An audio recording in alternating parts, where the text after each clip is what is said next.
Would you like to sample the coffee I crafted just for you, dear? My husband Lucas inquired, his smile peculiar and lacking the warmth of genuine emotion. At my sister-in-law Danielle's sophisticated dining table in her Nashville abode, we convened for our monthly family brunch. The coffee cup before me emitted an odd, nearly metallic aroma that turned my stomach uncomfortably. My name is Lena, and at 29, I find myself grappling with the unsettling thought that my own husband might be attempting to poison me. Yet, after 3 years of matrimony and a series of unfortunate culinary mishaps, I had come to embrace a sense of wariness, particularly in the presence of Danielle. She possessed a talent for orchestrating circumstances that rendered me either ill or embarrassed, all while donning that same innocent smile that Lucas wore now. "How considerate of you," I responded, managing a smile as my thoughts whirled in a frenzy. The scent rising from the cup was unlike any coffee I had encountered previously. It brought to mind the occasion last month when I found myself in urgent care after sipping tea at Danielle's house. The doctors were at a loss to elucidate my symptoms, while Danielle firmly maintained that she had prepared the tea in precisely the same manner as she did for herself. Danielle's gaze was fixed on me from across the table, her spoon idly swirling through the untouched surface of her coffee. "Lucas has truly mastered the art of being a barista lately," she remarked with a playful smirk. "He has dedicated himself to exploring various brewing techniques solely for your enjoyment." The manner in which she emphasized "for you" sent a shiver down my spine. I observed that Lucas had been frequenting Danielle's house more often, asserting that they were concocting a surprise for our impending anniversary. Yet, an unsettling sensation lingered in the air. The hushed murmurs that fell silent upon my arrival, the enigmatic messages I had caught sight of on his phone, and now this coffee, exuding an odd aroma.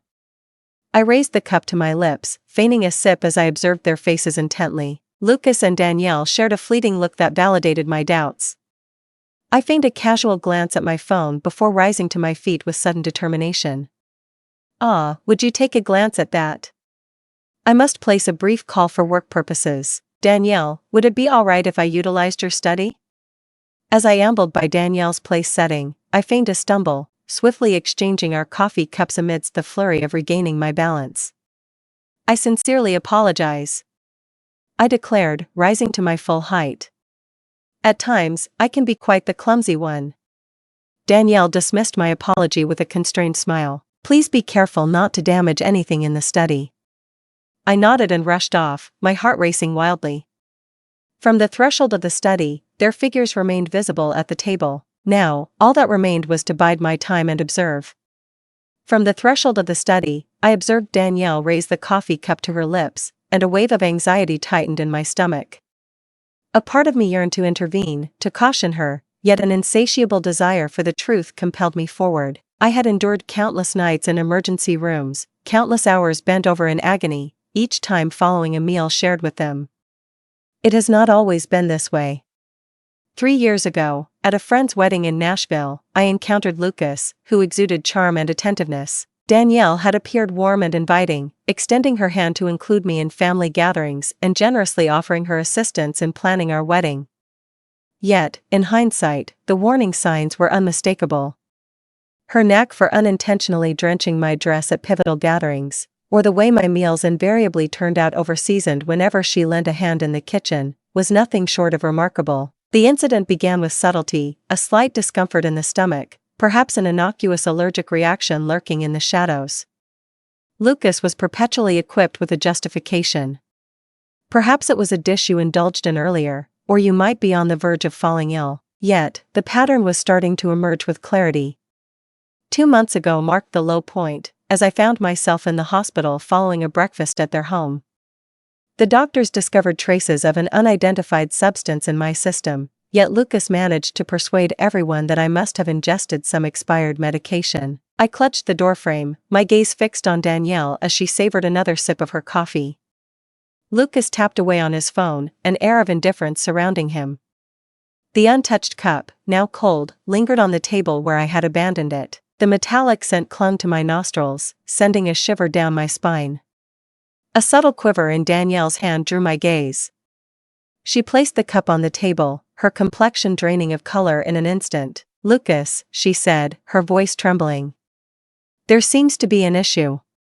Lucas lifted his gaze, his face shifting from bewilderment to sheer terror as the realization dawned upon him regarding the cup she had chosen to drink from. He leaped to his feet, sending his chair tumbling to the ground.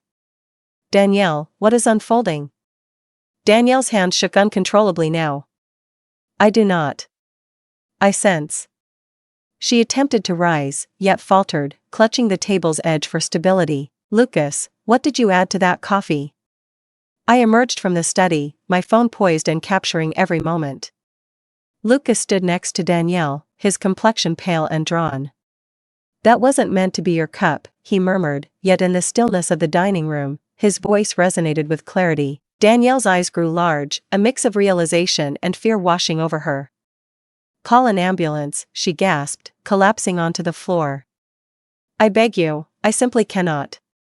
I swiftly dialed 911, my hands unwavering amidst the turmoil that surrounded me. Danielle lay on the floor, her body convulsing with intense tremors. Lucas knelt beside her, his face a canvas of panic as the realization dawned that their plan had unraveled in the most dramatic fashion. "Are there emergency services available?" "Indeed, an ambulance is required at 1542, Maple Grove Drive," I stated emphatically, maintaining my phone's recording with my other hand. "It seems that my sister-in-law is experiencing a significant reaction to something in her coffee. She is aware, yet undergoing tremors." While I conversed with the dispatcher, Danielle's gaze was firmly fixed on me. The familiar chill of her calculating stare gave way to unfiltered terror. "Lena," she exclaimed, "you changed? Were you aware?" "Madam, the dispatcher has assured me that the ambulance is en route." "Kindly hold the line, if you would." Lucas's anxiety escalated with each passing moment. "Danielle, what is unfolding?" "That was not meant to. It was never intended for." "Be quiet, Lucas," Danielle hissed, her fury briefly eclipsing her sorrow. "This is entirely on you. You mentioned it would merely render her unwell enough to skip the board meeting scheduled for next week. You assured me it would remain untraceable." A chill coursed through my veins. The board meeting loomed ahead, a pivotal moment where I was set to unveil my proposal for a significant client account, the very account Danielle had been pursuing for months at our rival firms. Everything began to fall into alignment. "Last month," I remarked, my voice surprisingly steady as I spoke of the tea. The breakfast incident from 2 months past. "Those were not mere accidents, were they?" Danielle's visage twisted in response to yet another surge of agony.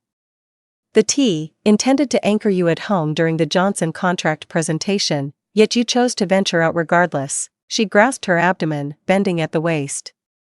"Lucas mentioned that our goal was to undermine your credibility, to convince clients that you were not dependable."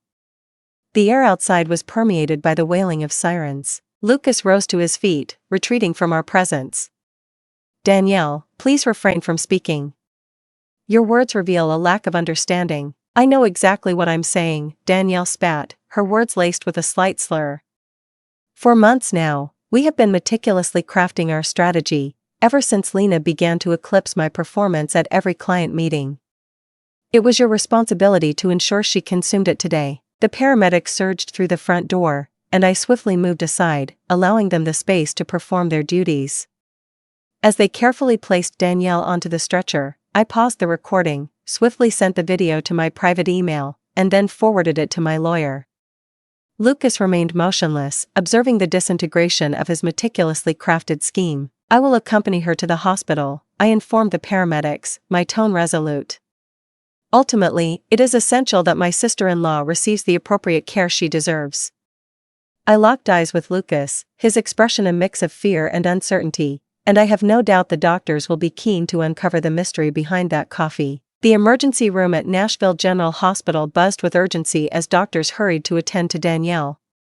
I lingered in the waiting room, my phone firmly grasped in my hand, as I replayed the haunting recording of Danielle's confession.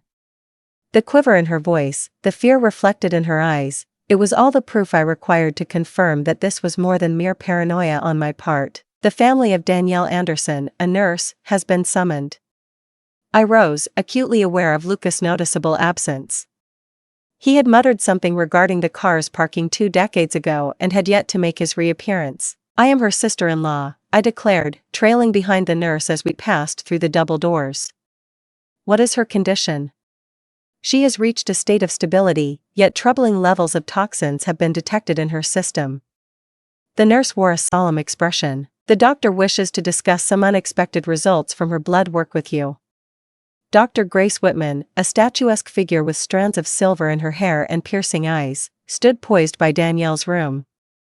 Mrs. Bennet, would you be so kind as to recount the events leading up to your sister-in-law's illness? With a deep breath, I retrieved my phone. You might want to give this a listen before anything else. I listened to the recording from brunch, observing the doctor's demeanor shift from measured concern to unmistakable alarm. This is very serious, she remarked, diligently jotting down notes on her tablet. The substance we discovered is not merely an accidental addition to coffee. We are examining intentional contamination. At that moment, Lucas emerged at the far end of the hallway, his complexion ashen and glistening with sweat. It was evident that he had caught the doctor's words in passing. Lena, he began, stepping closer to me. Allow me to elaborate. Stay back, Dr. Grace Whitman cautioned, his finger poised over the nurse's call button. Please send security to room 412. Lucas lifted his hands in a gesture of capitulation. This situation is merely a misinterpretation. Danielle found herself in a state of bewilderment. She was unaware of the words escaping her lips. Is that so? I retrieved the messages I had unearthed on his phone the previous week, the ones I had discreetly sent to myself. It seems that the exchanges between you and Danielle regarding ensuring her absence before the Henderson presentation were merely casual dialogue. His complexion faded to a pallid hue. You went through my phone? Upon discovering the peculiar pills nestled within your desk drawer? Indeed, I did. I glanced over at Dr. Grace Whitman. Doctor, I find myself in a troubling situation, having been hospitalized 3 times over the last 6 months due to a series of unexplained symptoms. I'm curious to see if they align with your findings in Danielle's system today. The physician's gaze sharpened. We must conduct a series of tests for comparison. Security will ensure that your husband is accessible for questioning. 2 security guards materialized, taking their places on either flank of Lucas. He appeared ensnared, his meticulously crafted facade disintegrating. Danielle and I. He faltered in his speech. Our intention was merely to assist you in taking a step back. You were laboring relentlessly, securing all the major clients. Danielle suggested that perhaps we could encourage you to take a little time for yourself. Through the act of poisoning me? My voice remained unwavering, despite the tremor of fury coursing through my hands. For how long have you been engaged in this endeavor? Did you also meddle with my food at the Christmas party? Lucas' silence spoke volumes, providing the only response I sought. In the background, Danielle's room came into view, where she rested, tethered to an array of monitors. Her earlier bravado had vanished, supplanted by the palpable fear of one who understood that their schemes had ultimately caught up with them. Detective Mendoza is on her way, Dr. Grace Whitman murmured softly. She will seek to gather statements from all parties concerned. I nodded, enveloped by an unexpected tranquility. The truth was at last emerging, and retreat was no longer an option. Detective Mendoza made her entrance within the hour, her aura demanding notice in the Stark Hospital corridor. She was an experienced investigator focused on domestic abuse cases, and she listened carefully as I played the recording from brunch and shared the text messages with her. Mrs. Bennet, she remarked, glancing over her notes, you indicated prior hospitalizations. Could you provide me with further details regarding those incidents? I retrieved my phone once more, accessing a document I had been diligently nurturing for months. It was in February, following a dinner at Danielle's house, that it all began. I experienced intense stomach pains accompanied by dizziness. In April, there was the tea incident, followed by a gathering in June after breakfast with them. My voice held firm as I pressed on. With each occurrence, the symptoms bore a familiar resemblance, yet varied just enough to elude the doctor's attempts at diagnosis. The detective's gaze sharpened as she examined my meticulous record of dates, symptoms, and situations. So, you've been maintaining records? From the moment I became aware of the pattern. With a moment of uncertainty, I reached into my purse to retrieve another phone. I began to carry a secondary phone, equipped with an alternate number. I employed it to capture dialogues whenever I found myself in their presence. There are numerous instances where Danielle and Lucas engage in conversation about their plans, yet they tread lightly, avoiding any explicit details. In one of the recordings, Danielle's voice resonated with clarity. "The Henderson account holds a value in the millions, Lucas. We must not allow her to destroy all that we have labored to achieve. Simply adhere to the strategy. A brief spell of illness ought to suffice." Lucas' reply was just as scathing. "This time, I possess something even more potent. She will not be able to attend the presentation." Detective Mendoza's demeanor shifted, her features tightening as she absorbed the words. From the vantage point of Danielle's room, I observed my sister-in-law stirring, her demeanor markedly diminished compared to the assuredness she had exuded during brunch. The detective informed me that the hospital is conducting toxicology screens. Dr. Grace Whitman has already pinpointed a number of substances that are absent from nature. We will also require samples from your residence. A disturbance echoed from down the hall, drawing our curiosity. Lucas found himself in a heated exchange with the security guards, his voice escalating with a sense of urgency. "I must speak with my wife," he shouted.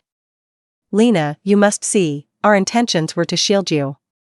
Detective Mendoza interposed himself between us. "Mr. Bennett, your arguments are not strengthening your position. Evidence of premeditated actions has already come to light. Was it planned in advance?" Lucas chuckled, a hollow sound reverberating through the corridor. "Our intention was merely to temper her pace. She was exhausting herself, managing all the significant accounts. Danielle expressed that it would be beneficial if we could encourage her to take some time off." "Through the act of poisoning her?" Detective Mendoza's voice cut through the air with a piercing clarity. "What you call protection, Mr. Bennett, is nothing short of attempted murder." Lucas' face lost all its color. "Homicide? No, that is not the case. Our intentions were never to." "So, what precisely was your intention?" I inquired, my tone unexpectedly serene. "What was meant to occur when you added something to my coffee this morning?" Lucas' silence conveyed a depth of meaning. Behind him, Danielle's gaze pierced through the hospital room window, her expression a blend of trepidation and contemplation.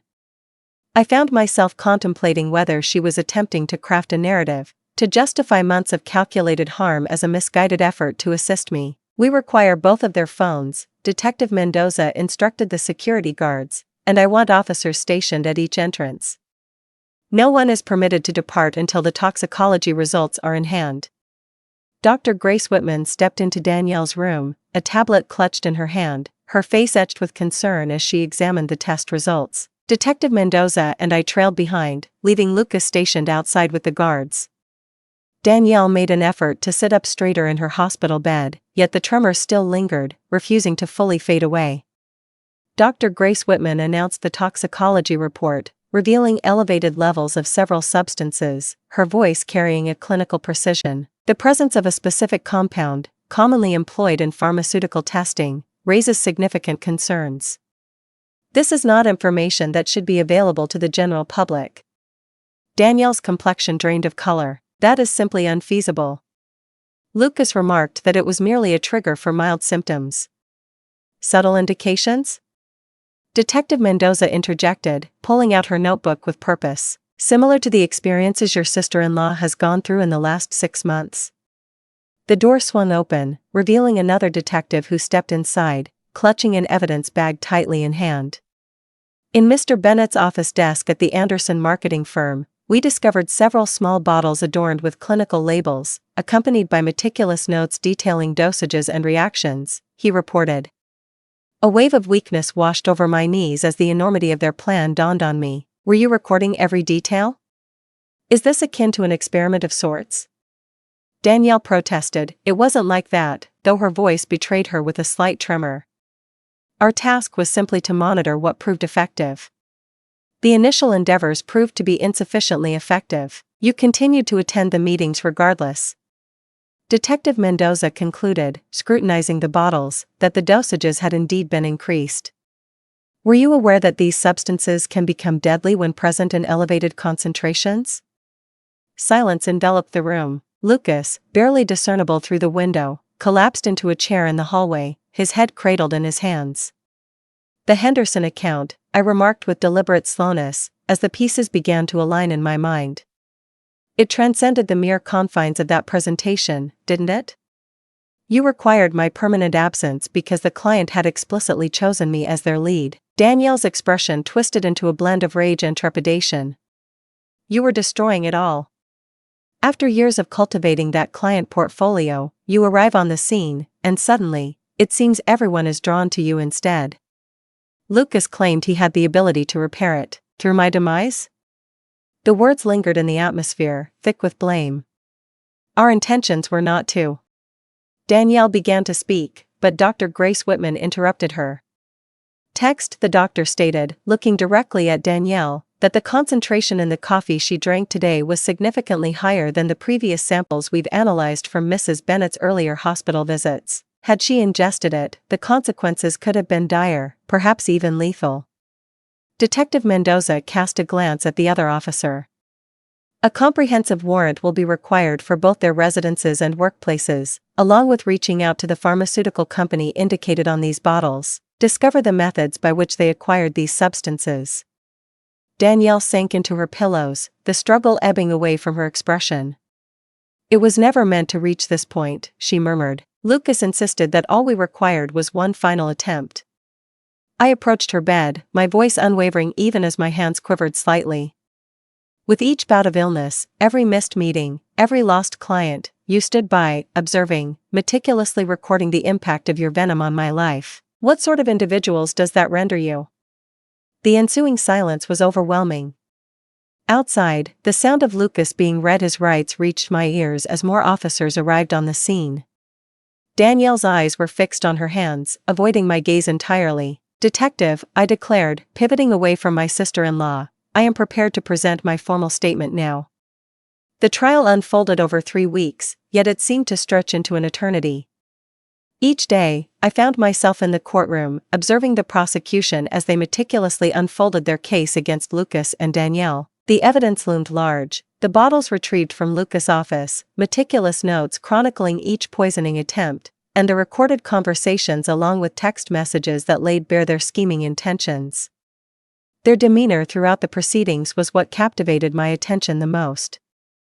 Danielle, typically so poised and self-assured, appeared diminutive in her seat at the defendant's table. Lucas averted his gaze, his eyes glued to the floor while expert witnesses elaborated on the potentially lethal effects of the substances they had been using. Dr. Grace Whitman's testimony carried a weight of severity that was hard to ignore. She offered a thorough examination, illustrating the gradual escalation of dosages over time, revealing a distinct intention to inflict significant harm. The representative from the pharmaceutical company verified that Lucas had illicitly acquired the compounds via his college friend employed in their research department. The prosecutor contended in her closing statement that the defendants exhibited a deliberate and methodical pattern of behavior. This was not merely an act of corporate sabotage, it represented a calculated endeavor to inflict harm upon Mrs. Bennett, marked by a distinct escalation that bore the potential for fatal consequences. As the verdict echoed through the room, a wave of relief washed over me, devoid of any trace of joy. Lucas and Danielle were both convicted on several charges, including attempted murder and conspiracy. The judges' voices reverberated in the hushed courtroom, the deliberate and calculated nature of these actions taken against a family member over a prolonged duration calls for the harshest possible sentence. I observed them being escorted in handcuffs, reflecting on how greed and jealousy had contorted 2 individuals I once held in trust into figures I could no longer recognize. Their enterprise, their standing, their autonomy, all relinquished in a bid to bring about my downfall. A year had passed since the trial, and there I was, poised at the podium of the Nashville Business Leaders Conference, ready to deliver the keynote address.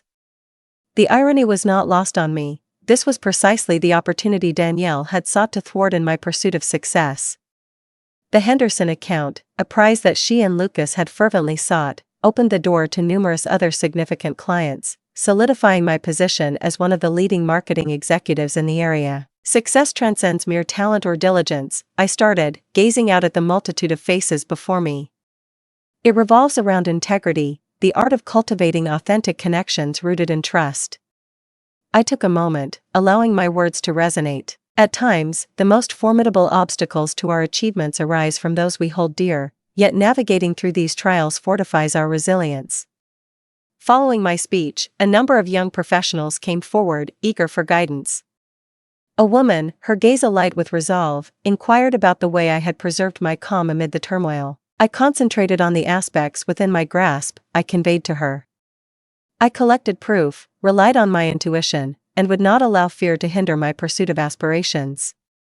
Later that evening, an email arrived from the Henderson client, affirming their decision to renew the contract for an additional 3 years. A smile crept across my face as I pondered the myriad ways in which events could have unfolded had I not heeded my instincts that fateful day at brunch. That morning, the local paper featured a brief article detailing the commencement of Danielle and Lucas's prison sentences. I have not perused it. Instead, I dedicated my energy to the proposal for my latest client project, understanding that true revenge lay not in retaliation. It was a journey of progress and triumph, overcoming the obstacles posed by those who sought to impede your path.